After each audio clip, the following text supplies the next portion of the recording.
सोनगाड़ घाटी, जहां हम ब्लैक पीक के बेस कैंप की तलाश कर रहे थे। बेस कैंप का रास्ता देखने के लिए हम कई बार भटके और हमें इसी बीच कैंपिंग भी करनी पड़ी। फिर हमने ये निश्चय किया कि हम सोनगाड़ के किनारे होते हुए रास्ता देखेंगे। इसके लिए हमें पहुंचना था सोनगाड़ और चयानगाड़ के संगम पे। थोड़ी देर बाद हम सोनगाड़ के एक पुल पे पहुंचते हैं, जहां पर सोनगाड़ बड़ी उफान पे थी। हमें ये समझ में आ गया था कि सोनगाड़ के किनारे एक रास्ता बनाना जानलेवा साबित होगा।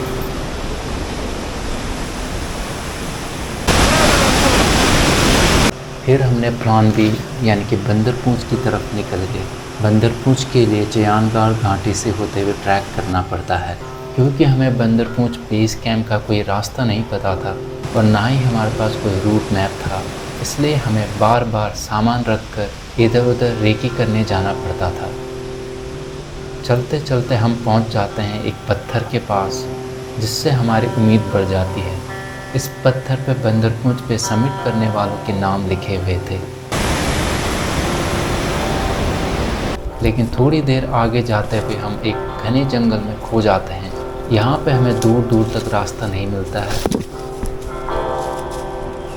और हम कैसे भी जंगल से बाहर निकलने की कोशिश करते हैं और हम नदी के किनारे पहुँच जाते हैं।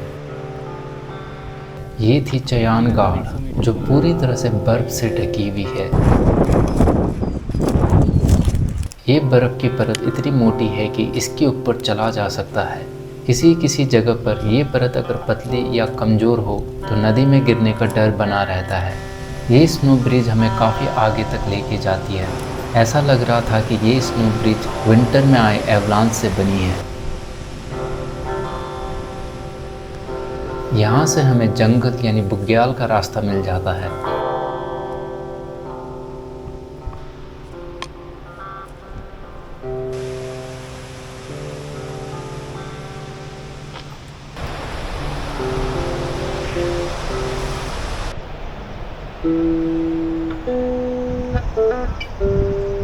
रास्ता भटकते हुए हम एक बहुत बड़े झरने के पास पहुंचते हैं। इस झरने के ठीक ऊपर आइस फॉल था। ये आइस फॉल और झरने को देखकर हमारी उम्मीदें बढ़ गई। इससे पता चल गया कि हम बंदरपूंछ के बहुत करीब हैं। हमने कैंपिंग की लोकेशन चुनकर रेकी पे चले गए। यहाँ पे बहुत सारे रास्ते दिख रहे थे। हमें देखना था वो रास्ता जहाँ से हम बंदरपूंछ बेस कैंप तक पहुँच सकें।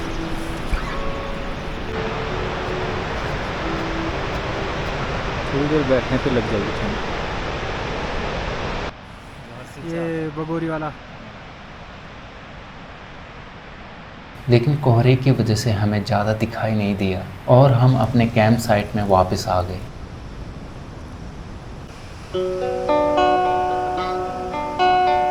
अगले दिन सुबह मौसम काफ़ी साफ था और एक खूबसूरत नज़ारा हमारे सामने था। हमने बिना समय बर्बाद किए आगे बढ़ने लगे।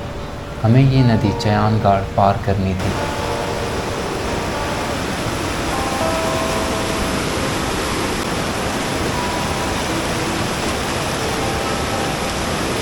नदी को पार करना आसान नहीं था, इसलिए हम स्नो ब्रिज के ऊपर से गए।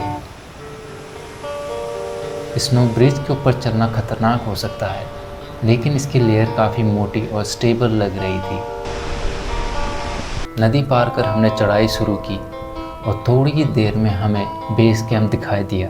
हमारा प्लान बेस कैंप पहुंच के लोड फेरी करना और वापस जाके माउंटेनियरिंग इक्विपमेंट लाना था। 3900 मीटर की ऊंचाई पर बेस कैंप सेटअप कर हम आगे रेकी करने निकले।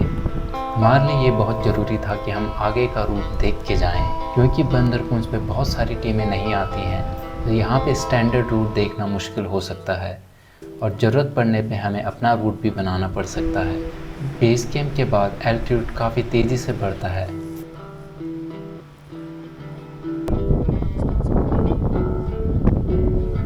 रेकी करते हुए हम कुछ ज़्यादा ही आगे निकल गए। आगे जाके हमें एक बेहतरीन रॉक फेस मिला, जिसके ऊपर बिना बैकपैक के क्लाइंबिंग करना सेफ था।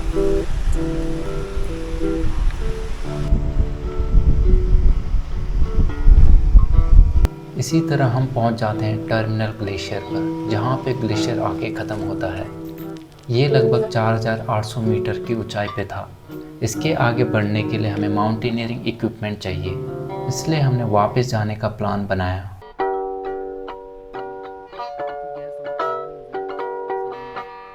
वापस आते टाइम हमने दूसरा रास्ता पकड़ा जो हमें बंदरपूंछ पीक के करीब लेके जाएगी।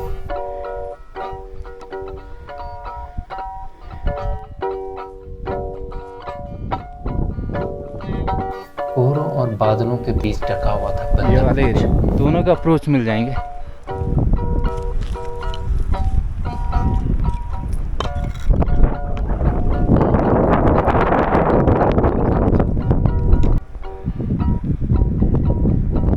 बढ़िया होगा ये जो पीछे रास्ता है ना।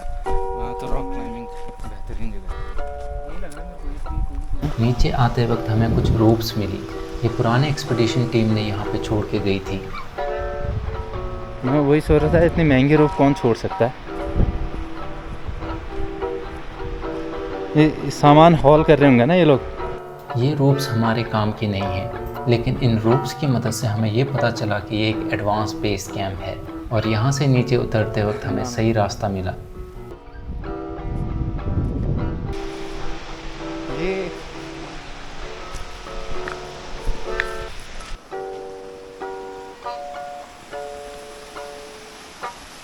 इस तरह हमने आज की रेकी ख़त्म कर वापस अपने कैंप साइट की तरफ लौट गए।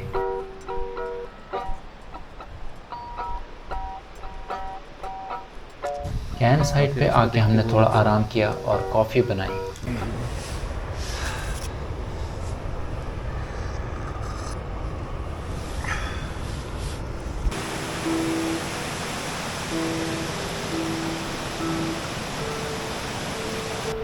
इसके बाद हम घूमने निकल गए।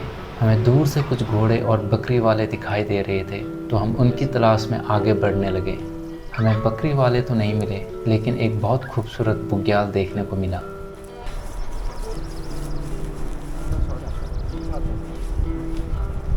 यहाँ से गंगोत्री माउंटेन रेंज जैसे श्रीखंड का गजब का व्यू दिखाई दे रहा था। इस तरह से हमारा रेकी का प्लान सक्सेसफुल रहा। अगले दिन जब मौसम खुला तो हमें बंदरपूंछ के दर्शन हुए। इसके बाद हम वापस अपना सामान लेने निकल गए।